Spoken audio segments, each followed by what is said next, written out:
Rəqəmsal dövrün 3 anlayışı haqqında danışmaq istəyirəm.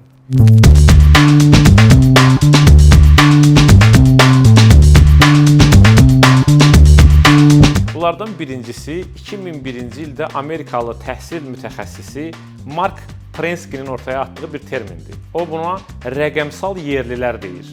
Rəqəmsal yerlilər, yəni bu texnologiyanın içinə doğulan, onunla böyüyən və yaşayan nəsli ifadə edir. Onlar üçün internet hava su kimi adi həyat gerçəkliyidir.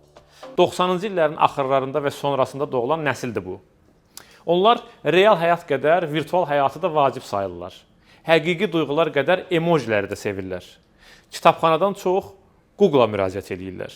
Sürəti vacib sayırlar. Astagəlliyə dözümsüzdürlər. Audio-vizual öyrənməni və bölüşməni çox sevirlər. Bunun əks qütbü, ikinci terminimiz rəqəmsal mühacirlərdir. Texnologiya həyatına sonradan girən, 80-ci illərdən əvvəl doğulanları ifadə edir bu termin. Onlar analoq əsrin adamlarıdır. Rəqəmsal dünyada özlərini müəyyən mənada mühacir kimi hiss edirlər. Bura uyğunlaşmaqda çətinlik çəkirlər, amma istəyirlər. Mesaj yazmaq yox, zəng vurmağı xoşlayırlar. Elektron kitabı yox, klassik kitabın qoxusunu sevirlər. Onlar virtual dünyada analoq ləhcə ilə danışırlar. Davranışlarında mühacirlərə məxsus bütün narahatlıqlar var. Üçüncü terminimiz isə rəqəmsal köçərilik, nomadizmdir.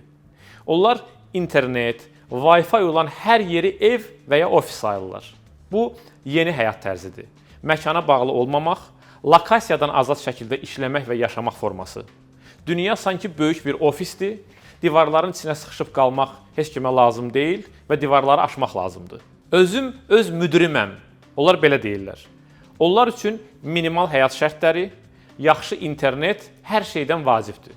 Daha çox Baliyə, Lissabona, Tiflisə, son illərdə İstanbula üst tuturlar. Şüarları isə belədir. Elə işləmək lazımdır ki, elə bil həmişə tətildəsən. Onlar üçün toksik, zəhərli olan hər cür bürokratik mühitdən uzaq yaşamaq və işləmək hər şeydən vacibdir.